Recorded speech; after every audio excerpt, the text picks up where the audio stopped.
Halo sobat viewers, welcome back to my channel The Hobbyist Julianto. Oke men, jadi pada kesempatan kali ini kembali kita akan bahas-bahas tentang si Hemus Puris ini yang digadang-gadang kalau kata teman-teman itu mirip dengan brand sebelah men. Dan hari ini akan kita bongkar, akan kita lihat gimana untuk internal part dari reel Hemus Puris ini. Dan sebelum kita mulai bongkar untuk reelnya ini men, ada baiknya kita ngopi dulu men, biar nanti kita nggak kelebihan skrup pada saat masang balik. Mantap men. Oke, dan satu lagi saya pengen menginfokan pada teman-teman semua, mohon bantuannya buat teman-teman semua. Dalam fenomena, kita ini lagi dalam fenomena digempur gencar-gencarnya oleh komentar-komentar dari akun-akun judul men. Jadi buat teman-teman semua, bukannya saya tidak mau blokir, saya udah blokir banyak sekali men. Akun-akun itu men, ada ratusan, tetapi memang mereka punya akun itu banyak.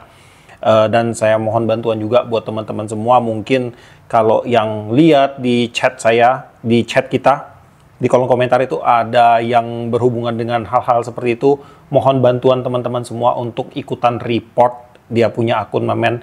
Memang kita nggak bisa menanggulangi ya, nggak bisa mencegah ya, tapi ya minimal kita bisa meminimalisir lah sedikit, karena yang namanya situs kayak gitu ya pasti banyak banget akunnya men. Jadi ya kita bisa meminimalisir lah minimal. Oke men? Yap, langsung aja kita lanjut ke sini men.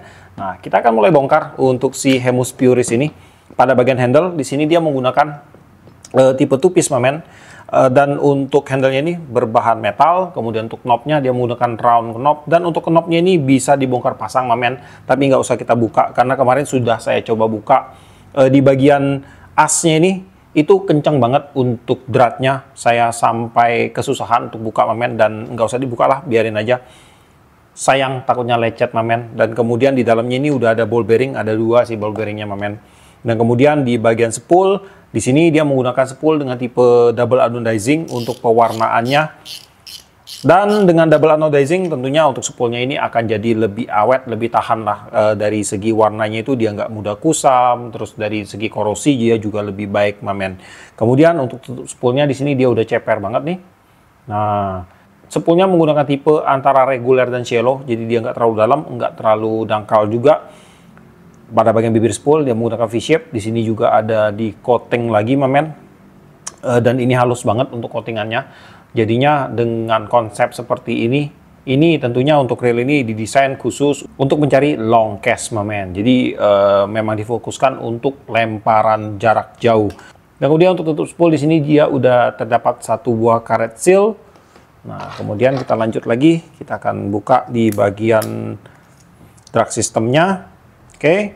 Nah, di sini untuk drag systemnya dia memang agak unik. Kemarin juga kita udah bahas di video reviewnya. Nah, di sini dia menggunakan ada 4 buah key washer dan dishwasher. Dan untuk drag karbonnya itu ada 2 buah. Dan untuk drag karbonnya ini dia dipasang kayak pin sampingnya. Jadi dia mantap bro ya. Dia mantap, dia nggak berputar. Yang berputar nantinya adalah dishwasher pada reel ini men. Nah, jadi untuk dishwashernya ini dia menggunakan bahan dural. Ada satu key washer di bagian paling bawah men. Nah, ini menggunakan bahan stainless steel. Oke. Nah, ini di bagian clicker dia menggunakan tipe Advance. Untuk housing clickernya ini dia menggunakan satu body dengan bahan spoolnya. Jadi dia langsung di scrub di sini men. Nah, jadi dia satu body di sini. Nah, ini lebih paten, lebih mantap, lebih kuat dan tahan lama men. Nah, untuk rotor pada reel ini, nah di sini dia ada kayak casingnya sini bro. Tuh. Kemarin nggak saya bahas ya. Nah, jadi ini kalau dipasang, nah dia langsung menutup men. Jadi dia agak rapet. Jadi di sini dia untuk celah masuknya air melalui bawah bagian rotornya ini menjadi lebih sedikit men. Nih. Ini ada casingnya. Dan casingnya ini bisa dibuka. Dan juga kalau kita lihat dari ukuran rotor untuk reel ini di bagian lehernya ini, untuk sebuah reel berukuran 5000 memang terkesan ini kecil men. Makanya dia dipasangin casing seperti itu, soalnya kalau dia dibikin kayak gini tuh celahnya akan besar banget untuk masuk air. Nah, makanya dari Hemus itu mendesain adanya frame kayak gini. Tuh. Jadi dia akan meminimalisir air masuk dari bawah sini, mamen. Mantap. Kemudian akan langsung kita buka di bagian, nah ini ada shield water resistant, mamen, di bagian rotor nutnya. Kita buka juga di bagian rotor. Nah, kemudian kemarin kita juga sempat bahas bahwa untuk rotor pada rel ini, dia ada sistem yang keren, mamen. Jadi pada saat dia di bell armnya terbuka kayak gini, mamen, dia akan padat tuh. Tuh, pergerakannya dia padat, mamen. Ini akan meminimalisir terjadinya penutupan bell arm secara tidak sengaja pada waktu kita melakukan lemparan umpan. Pernah kan kejadian kalau kita lagi ngelempar umpan itu tiba-tiba bell armnya menutup tiba-tiba, mamen, karena pada saat dibuka pastinya kalau untuk reel standar ini pasti gampang sekali berputar ya. Tiba-tiba dia balik ke posisi on-nya untuk bell armnya itu dia langsung nutup kayak gini, mamen. Nah, itu akan ada banyak banget resiko yang terjadi, apalagi jika kita menggunakan umpan berat, mamen. Bisa mainline kita putus, bisa bell armnya ini copot, dan bla bla bla bla. Banyak sih yang bisa terjadi karena hal seperti itu, mamen. Nah, dari Hemus ini, mereka sudah menciptakan inovasi di bagian bell armnya ini pada saat dia dibuka, itu dia padat, mamen. Jadi dia nggak gampang berputar. Nah, jadi dia udah dilengkapi dengan sistem pengereman. Sangat simpel sekali untuk sistem pengeremannya ini. Jadi di sini dia disematkan dengan karet, mamen. Nah, ini ada karet. Tuh. Jadi pada bagian ujung automatic shaft-nya ini, di bagian ujung sini, dia pada waktu dibuka, ini automatic shaft-nya kan langsung memanjang nih, mamen, tuh. Pada waktu ditutup, tuh, dia masuk. Pada waktu dibuka, tuh. Dia turun ke bawah, memanjang, dan dia menekan di bagian sini, mamen, di bagian karetnya ini, mamen. Jadi ini semacam kanvas rem. Jadi pada bagian ujung shaft otomatiknya itu dia akan menekan di sini. Jadi dia enggak gampang berputar dan bell armnya itu enggak gampang tertutup. Tapi buat teman-teman semua mungkin yang kurang suka dengan sistem ini, kalian bisa aja copot ini, mamen, karena ini dia cuma pakai sistem lem. Ini bisa aja dicopot, dibuka, dibuang, tidak usah digunakan. Bisa aja itu tidak akan mempengaruhi di sistem dari rel ini, mamen. Nah, kemudian kita lanjut lagi. Ini di bagian rotornya ini dia menggunakan bahan karbon grafit, mamen. Jadi karbon composite. Dan untuk tingkat kekakuannya di sini ini udah kaku, mamen. Nah, tuh, ini udah kaku. Nah, di sini kalau kita melihat tingkat kekakuan pada rotor, kita lihat di sebelah bell armnya. Karena nanti pada saat terkena beban di bagian bell armnya ini yang akan menahannya, mamen. Kalau bagian bell assembly-nya ini tidak akan terlalu signifikan. Jadi yang pasti di sini dia harus kuat, mamen. Nah, ini udah keras banget untuk rotornya, tuh. Nah, kemudian untuk line roller. Nah, di sini untuk line rollernya dia menggunakan bahan keramik. Kemudian di bagian sini ada bushing. Ini dari washer, mamen, dari bahan teflon, dan ada satu buah ring kecil. Kemudian di bagian dalamnya ini dia udah disupport dengan satu buah ball bearing support. Untuk ball bearingnya ini dia udah menggunakan ball bearing stainless steel dengan tipe shield. Dan di sini akan kita ukur untuk ball bearingnya. Ball bearingnya itu memiliki ukuran di 4 kali 7 kali 2,5, mamen. 4, 7, 2,5. Nah, kemudian di bagian, nah, untuk bell armnya ini udah dibuka. Bell armnya ini menggunakan bahan grafit. Nah, kemudian pada bagian spring guide dia menggunakan bahan ABS, mamen. Tuh. Ini untuk per spring guide-nya menggunakan per keong. Nah, kemudian ini untuk bell automatic shaft-nya. Nah, untuk bell assembly tetap menggunakan bahan metal yang sekaligus juga berfungsi sebagai rotor balance.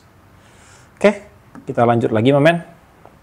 Sekarang kita akan mulai buka di bagian body untuk reel ini, mamen. Di bagian dalam sini, ini menggunakan baut plus, mamen. Di bagian luarnya ini udah full baut bintang, skrup bintang.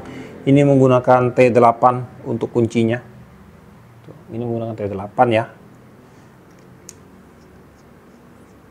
Kenapa nggak sekalian sih? Ini pakai baut bintang aja, mamen, ya. Jadi nggak usah susah ganti obeng. Tapi di sini juga dia menggunakan plus juga sih. Belum ada saya temukan reel saat ini, terutama dari brand lokal ataupun beberapa brand luar yang masuk ke studio saya yang menggunakan full skrup bintang. Tetap ada campuran dengan skrup plus kayak gini, mamen. Yap. Nah, untuk bagian dalam seperti ini, mamen. Dan karena ini udah menggunakan standar IPX5, pasti dia akan menggunakan grease yang berwarna agak kayak merah kayak gini, mamen. Nah, jadi grease-nya itu udah berbeda dengan grease-grease yang biasa digunakan pada reel standar. Copotin main shaft, kemudian kita buka drive gearnya. Nah, ini grease-nya udah padat banget, mamen. Berdarah ini, mamen. Gila. Oke, bro. Ini saya buka dulu, lupa bagian ini one way sistemnya belum kita copotin, mamen. Nah, kemudian di bagian one way-nya ini, kalau dibuka di sini ada covernya, mamen. Jadi pada bagian bawah rotornya ini nanti akan menekan di bagian sini. Dan ini juga berfungsi sebagai salah satu shield water resistant. Jadi pada bagian bawah rotor dia akan menekan ke sini. Nah, jadi untuk air itu dia tidak gampang langsung masuk ke dalam bagian one way, mamen.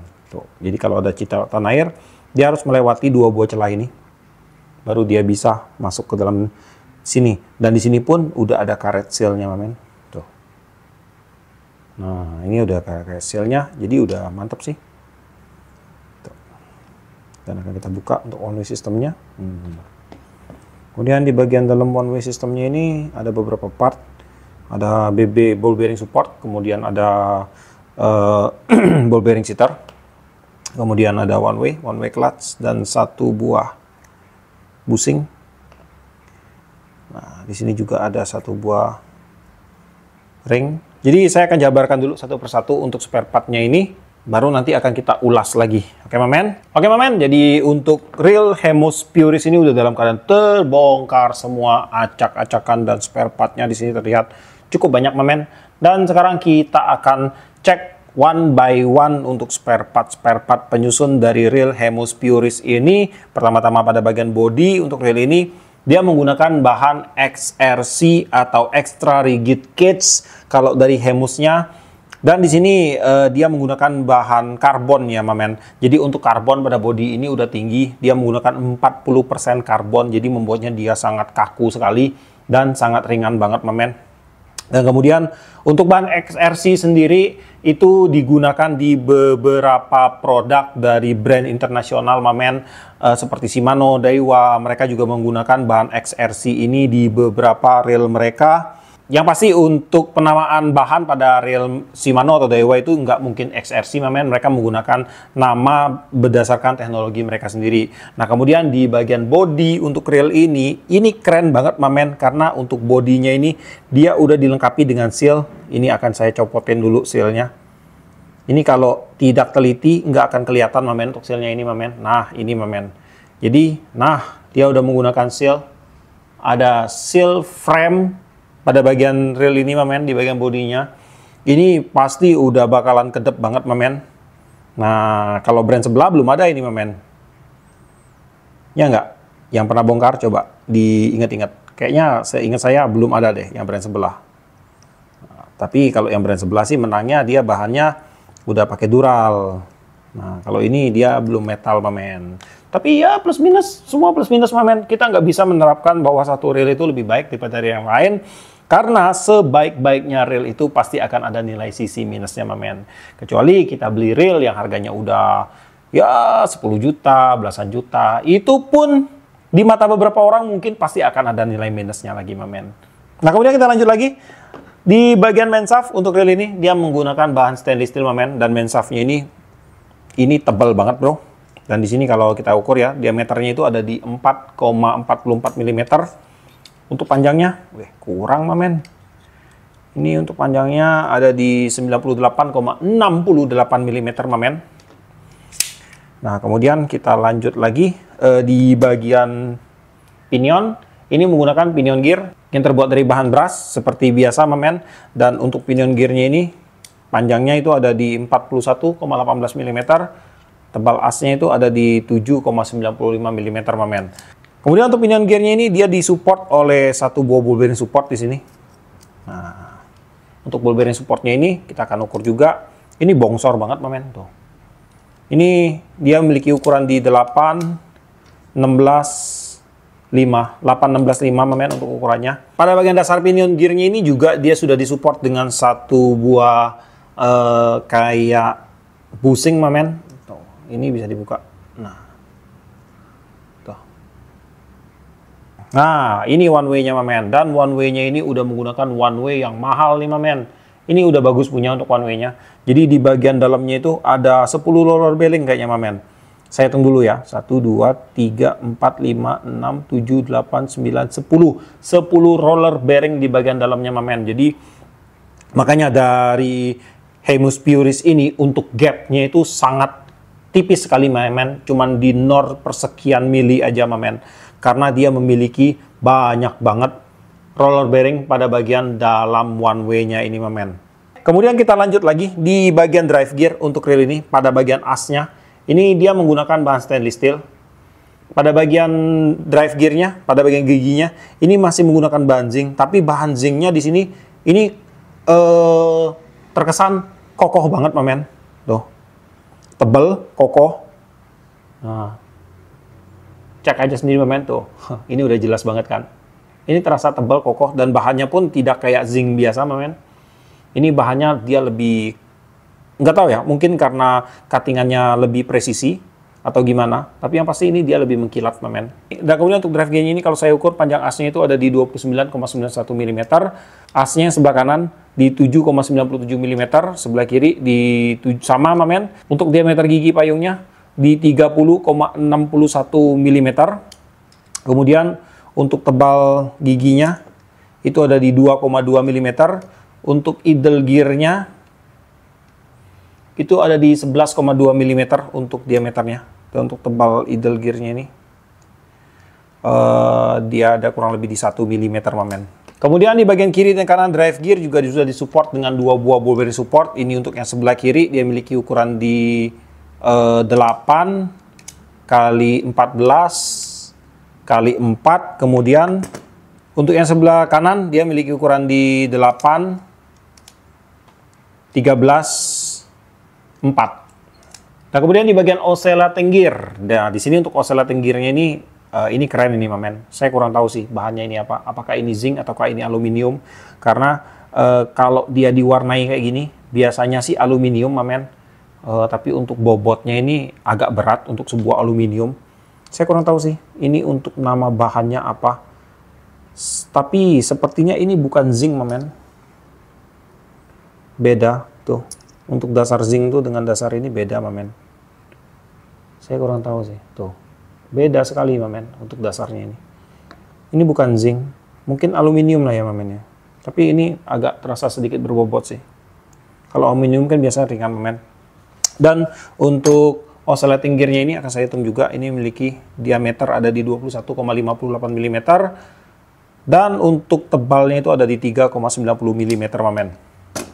Untuk oscillating gearnya ini, dia udah disupport dengan satu buah ball bearing support. Ini, mamen. Dan untuk ball bearing supportnya ini, kita akan hitung juga. Itu memiliki ukuran di 5 kali 8 kali 2,5, mamen.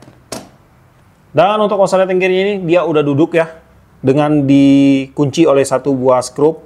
Dan untuk skrupnya ini, walaupun kita kunci padat, ini untuk oscillating gearnya masih lancar, mamen. Nah, ini berarti presisi pada bagian kunciannya ini. Nah, kemudian di bagian oscillating slider, ini menggunakan bahan zinc, mamen. Oscillating slidernya ini, untuk pergerakannya itu disupport dengan satu buah slider shaft pada bagian bawah. Dan ada satu buah slider guard pada bagian atasnya, mamen. Jadi untuk oscillating slidernya ini pasti akan bergerak jauh lebih presisi dengan adanya dua buah pendukung di sini. Kemudian kita akan update untuk sistem pertahanan air atau shield water resistance-nya, mamen. Yang pertama ada pada bagian tutup spool. Tuh, ada satu. Kemudian di bagian rotor nut.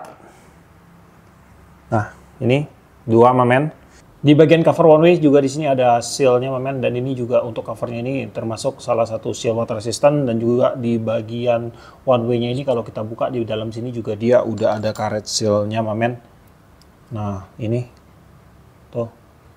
Kemudian pada bagian body di seal-nya ini di sekeliling frame-nya ini 4. Di bagian lubang AC cap 5. Kemudian pada sebelahnya, men, nah sini juga ada 1, 6 tuh.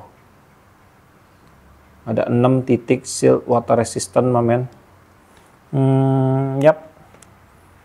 Kurang lebih ada 6 untuk seal water resistance-nya. Ini termasuk banyak, dan walaupun cuma 6 untuk seal water resistance-nya ini memang terlihat ini akan berfungsi dengan maksimal banget karena memang sudah disusun dengan sedemikian rupa dan dirancang yang pasti bukan hanya sekedar nemplok aja di situ, men. Untuk jumlah ball bearing di sini ada 7 plus 1, men, dan akan langsung kita hitung. Yang pertama-tama ini pada bagian line roller ada 1. Kemudian di bagian pinion support ada 1, 2, men. Kemudian kiri dan kanan drive gear 3 dan 4. Kemudian di bagian ini oscillating 5. 6 dan 7-nya ada pada bagian knob, men. 7 plus 1-nya ball bearing one way. Udah bener banget untuk jumlah ball bearingnya. Kemudian kita akan cek untuk reaksi magnet one way system standar. Emang one way sama ball bearing itu pasti rata-rata bereaksi terhadap magnet, men. Kemudian selain daripada itu washer aman, key washer aman semua. Ini ball bearing aman. Ini washer yang ada pada bagian ball bearing, men, di bagian line rollernya masih bereaksi keras. Kemudian clicker wire untuk rumahnya ini enggak, clicker wire-nya bereaksi keras. Oke. Pair spring guide. Kemudian selain daripada itu one way clutch, ini slider guard-nya bereaksi keras, men. Kemudian selain daripada itu udah aman semua sih. Skrup semua udah bereaksi lemah terhadap magnet, aman. Yap, kurang lebih itu aja, men, untuk yang bereaksi keras terhadap magnet. Dan bisa dibilang untuk reel ini memang sangat mendukung sekali untuk saltwater. Yang pertama, dia udah menggunakan spare part yang sangat sedikit terhadap spare part dengan bahan ferromagnetic. Kemudian yang kedua adalah untuk shield water resistance-nya dia udah sangat rapat sekali, men. Dan hal yang ketiga adalah bahwa reel ini sudah dilengkapi dengan standar IPX5, di mana untuk standar IPX5 ini ketahanan sebuah produk terhadap air itu dia udah bertahan terhadap air dengan tekanan rendah, men. Jadi kalau cuma sekedar cipratan, siraman-siraman air ombak gitu, itu udah sangat aman sekali, men. Oke, jadi sekarang saya akan coba untuk rakit kembali untuk reelnya sekaligus. Oke, bro, jadi untuk Hemus Puris ini udah dalam keadaan terpasang kembali, dan tadi kita udah lihat ya untuk spare part penyusun dari reel Hemus Puris ini emang terkesan sangat wow banget, keren banget, men. Ini udah sangat recommended banget di kelasnya. Kemudian ada beberapa hal sih yang saya temukan dari reel Hemus Puris ini. Nah, di sini yang saya temukan adalah pada bagian rotornya ini. Nah, di sini ada sedikit gap, men. Nah, ini ada sedikit pergerakan pada bagian rotornya naik turun, dan ini bukan oblak ya, men, ya. Dan kalau kita tekan dari sini, kalau dilihat untuk handle-nya pun dia akan sedikit bergerak, men, tuh. Nih. Tuh, handle-nya juga akan sedikit bergerak. Itu efek dari nah, ini, men, tuh. Ini efek dari pada saat pinionnya ini dia bergerak naik turun, dia akan mengganjal di bagian drive gearnya hingga membuat si handle-nya ini juga ikut bergerak, men. Nah, ini dikarenakan disebabkan oleh pada bagian spacer untuk pinion gearnya ini, dan juga pada bagian spacer untuk bagian handle-nya ini, itu masih belum pas untuk settingannya, mamen. Jadi saya nggak tahu sih untuk reel ini apakah di semua produknya seperti ini, mamen, atau cuma ada di reel ini aja. Nah, jadi di sini kalau saya buka, nah ini untuk spacer pada bagian pinionnya emang lumayan gede dan ini berakibat. Nah, kalau kita gerakin, nah jadi dia nggak ngunci, mamen. Nah, jadi di sini saya akan bikin sedikit settingan baru untuk di bagian washer untuk pinionnya dan untuk bagian drive gearnya, mamen. Nah, jadi di sini kalau dilihat untuk pinionnya ini ada satu buah washer bawaan dan akan saya tambahkan untuk washernya itu, mamen. Saya udah ukur tadi, udah otak-atik berapa kali bongkar pasang untuk reel ini baru ketemu settingan yang pas.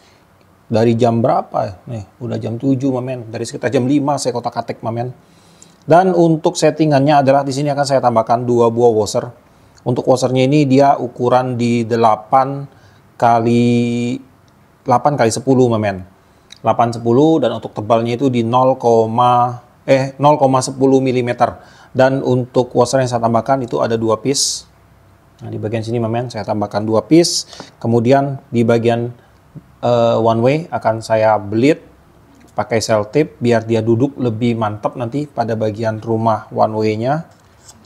Oke. Nah, di sini saya pasang. Nah, di sini untuk space-nya tuh, ini udah sangat tipis sekali untuk space-nya. Dengan space tipis kayak gini ya nggak apa-apa, memang mesti ada space-nya, mamen. Soalnya nanti kalau dia terlalu rapat untuk perputaran pinionnya nanti akan sedikit seret. Jadi harus ada space, cuma space-nya tipis kayak gini tuh. Nah, nanti untuk space-nya ini akan dihilangkan pada saat nanti kita mengunci rotor nut-nya, mamen. Dan kemudian untuk settingan kedua yang akan saya rubah adalah pada bagian drive gear-nya. Untuk drive gear-nya nanti akan saya rubah untuk sim set-nya atau di bagian washer-nya, mamen. Nah, jadi untuk bawaannya, untuk reel ini dia menggunakan 2 buah washer. Ini ada yang stainless steel dan juga ada yang dari bahan brass. Jadi untuk bahan brassnya ini akan saya ganti dengan washer yang sama, mamen, dengan yang ukuran tadi di 10 mili, 8, 10 kali 0 untuk ketebalannya 0,10 mm juga, mamen. Dan ini saya langsung pasang. Oke, dan untuk hasilnya, nah ini udah no gap lagi, mamen. Tuh. Untuk rotor dia udah mantap tuh, nggak ada pergerakan lagi. Tuh, handle-nya juga nggak ada pergerakan lagi, mamen. Dan untuk spacer pada bagian handle pun di sini udah top banget. Tuh, udah no space, nggak ada gap lagi, mamen. Dan untuk putarannya pun smooth, masih tetap ringan, masih oke. Kemudian hal yang kedua yaitu di sini di bagian susunan untuk clickernya ini, kalau bawaan dari Hemius Puris, ini dia susunannya ada 2 washer bahan ABS, kemudian ada 1 washer berbahan metal, baru ada 1 drag clicker. Nah, jadi di sini saya kasih tips aja buat teman-teman. Untuk bagian washer yang berbahan metal ini, mamen, ini dirubah aja posisinya. Jadi nanti waktu pemasangan kembali dirubah. Nah, posisinya ini duluan, mamen. Tuh. Jadi ini akan menjadi fondasi kekuatan dari tumpuan untuk spoolnya ini, mamen. Nah, jadi baru dipasang clickernya ini. Nah, kayak gini, mamen, posisinya.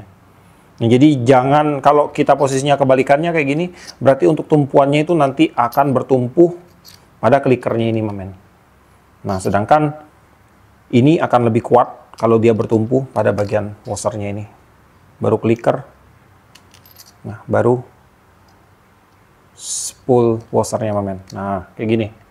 Ini aman, waktu dipasang juga aman. Tuh, nggak mempengaruhi di kinerja, mamen. Tetap akan seperti biasa settingannya.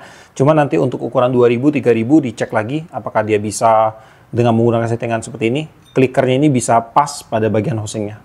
Tinggal dites aja sih di bagian itunya, mamen. Kemudian untuk hal yang ketiga adalah untuk maintenance pada reel ini terbilang sangat mudah banget, mamen. Jadi di sini untuk menggapai bagian dalam internal part dari reel ini sangat mudah. Tinggal kita buka aja di bagian body frame-nya ini. Itu Untuk internal partnya akan langsung terbuka tanpa harus bongkar-bongkar rotor, mamen. Nah, jadi di sini kalau saya buka nih, bagian baut bodi, tuh, ini sangat gampang banget, bro. Nggak usah 1 menit, udah terbuka. Nah, tuh, mamen, sudah langsung terbuka. Sangat simpel banget untuk menggapai bagian dalam internal part dari reel ini, mamen. Jadi untuk segi maintenance sangat simple banget, sangat gampang banget. Jadi kalau seandainya reel kalian udah berasa agak kasar, tinggal kalian bongkar, re-grease lagi, pasang lagi, udah selesai, mamen. Tanpa perlu harus bongkar dari spool, rotor, segala macam, mamen. Dan ada satu hal lagi yang akan saya bicarakan di sini. Kita tonton dulu untuk video yang satu ini, mamen.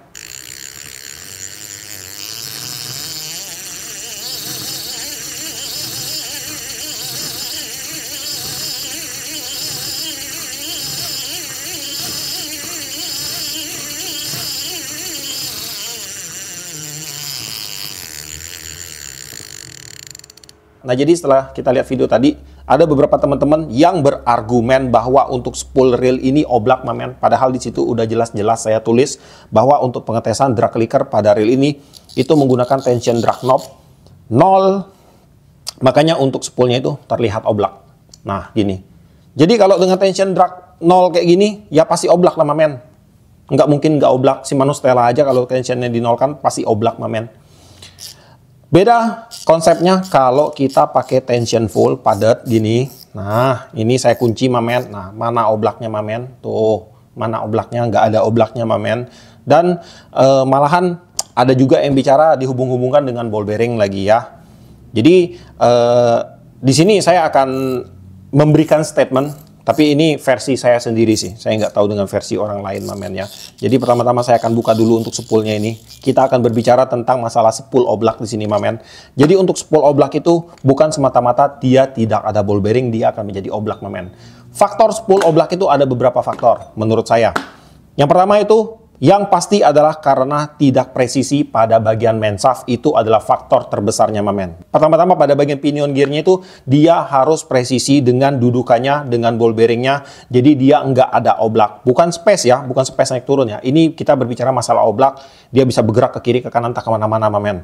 Nah, itu faktor yang pertama. Kemudian faktor yang kedua adalah pada bagian lubang di pinion gearnya, dia juga harus presisi dengan ukuran dari outer diameter untuk main shaftnya ini juga. Karena kalau dia tidak presisi, lubang pinion gearnya kebesaran, itu untuk main shaftnya juga pasti akan bergerak dan akan menyebabkan pergerakan pada bagian spoolnya, mamen. Kemudian, hal yang ketiga adalah lubang pada bagian as untuk spoolnya ini juga harus presisi, mamen. Harus presisi dengan main shaftnya. Nggak boleh kebesaran, nggak boleh kekecilan. Kalau dia kebesaran atau kekecilan, dia bisa oblak juga, mamen. Dan faktor yang keempat adalah untuk landasan kekuatan dari as main shaftnya ini, di bagian sini yang ada cuttingannya, mamen. Yang nanti akan jadi fondasi kekuatan untuk spoolnya ini menekan. Nah, ini juga harus presisi, harus rata, mamen. Nggak boleh miring. Karena kalau dia miring, pasti main shaftnya bergerak juga akan miring, sliding ke samping dia, mamen. Nah, dari hal-hal ini untuk adanya atau tidak adanya ball bearing itu saya rasa itu nomor kesekian lah untuk masalah spoolnya ini oblak, mamen. Dan kalau pemikiran kalian sedangkal itu dengan ngejudge bahwa kalau nggak ada ball bearing spool pasti oblak, saya malah bisa ngejudge balik, mamen. Dengan ada ball bearing maka spool itu pasti oblak, mamen. Kenapa saya bilang begitu? Karena cara kerja ball bearing sendiri itu untuk ball bearing ini, spare part ini, dia terdiri dari beberapa komponen. Kita sebutlah untuk outer diameternya, kemudian ada bola-bola ball bearing, dan kemudian ada housing inner ball bearingnya, mamen. Dan ini dibikin jadi satu rangkaian, dipasang. Jadi pasti akan ada pergerakan sepersekian mikron pada bagian as dalam ball bearingnya itu bergerak. Dan itu pasti akan membuat yang namanya oblak, mamen. Nah, jadi dengan membuat statement seperti ini, apakah berarti dengan adanya ball bearing pada bagian spool akan membuat spoolnya itu oblak? Ya, enggak juga, mamen. Ini kan saya berbicara seandainya cara pikiran kita dangkal. Ya, kayak gitu. Tapi kalau kita berbicara tentang sebuah mekanisme dari sebuah produk, mamen, tentunya hal tersebut akan ada perhitungan sendiri Yang pasti dengan adanya drag tension nantinya yang akan menekan di bagian spool ke bagian main shaftnya ini, nanti untuk spoolnya ini akan bergerak jadi lebih presisi. Nah kemudian jika kalian mau bukti mamen, nah di sini akan saya berikan bukti. Di sini saya punya reel. Untuk reel ini ada ball bearing supportnya. Itu. Nah ini udah ada ball bearing supportnya. Saya akan pasang spoolnya ini. Saya akan kunci yang padat mamen. Tuh ini kita kunci. Udah padat sekali. Nih kita cek spoolnya nih. Tuh ini tetap ada oblak tipis mamen. Nih pada bagian spool. Kita bandingkan dengan si Hemus tanpa ball bearing. Nih ya. Saya gerakin tuh. Ini malahan untuk space-nya jauh lebih kecil, oblaknya jauh lebih sedikit jika dibandingkan dengan reel yang ada ball bearingnya ini mamen. Saya tidak membandingkan kedua reel ini mana yang lebih bagus, mana yang tidak. Saya hanya berbicara tentang mekanisme mamen. Karena untuk bagusnya, semua ini relatif, semua juga bagus mamen, tergantung dari fungsional kita nanti pakai di lapangan gimana. Gitu mamen. Dan pertanyaan terakhirnya adalah, jika sebuah reel dengan menggunakan ball bearing atau tidak menggunakan ball bearing pada bagian spool, mana yang dipilih? Saya pilih tetap dengan menggunakan ball bearing mamen. Karena apa? Dengan adanya ball bearing itu untuk perputaran dari spoolnya ini nanti dia akan menjadi lebih lancar. Jadi pada saat dragnya ini diberikan tension, udah ditekan mamen, untuk spoolnya ini dia akan berputar lebih lancar. Efek macetnya itu akan dihilangkan mamen. Maka untuk drag sistemnya itu bekerja akan jadi lebih baik mamen. Dan juga sekali lagi nih, bukan semata-mata dengan ada ball bearing itu bagus mamennya. Jadi kalau reel berukuran 5000 kayak gini, dikasih satu ball bearing, ukurannya kecil mamen, udah kecil satu lagi. Jadi misalnya dikasih dengan ball bearing berukuran 6 mili lah, 5 mili lah ke sini mamen, ya percuma aja mamen, nggak balance. Nggak balance karena spoolnya kegedean, ball bearingnya kekecilan mamen. Jadi ukuran spool, ukuran ball bearing juga itu akan mendukung atau mempengaruhi faktor dari kerjanya ball bearing itu sendiri. Nah, kurang lebih seperti itu itulah. Pusing saya ngejelasinnya, saya juga bingung saya ngomong apa mamen.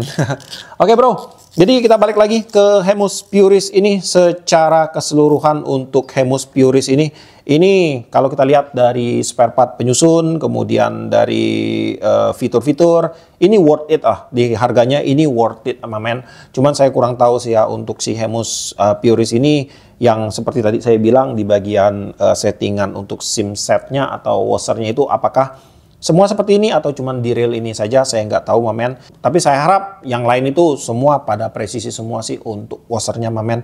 Oke bro, secara keseluruhan untuk reel ini worth it lah untuk kita beli. Dan sampai di sini dulu aja untuk videonya kali ini. Buat kamu yang suka sama video ini, jangan lupa kasih like, komen, bantu share video ini. Dan jika kalian bersedia, silahkan di subscribe biar kalian tidak ketinggalan video dari saya dan tetap tidak lupa dalam satu hobi, dalam lensa.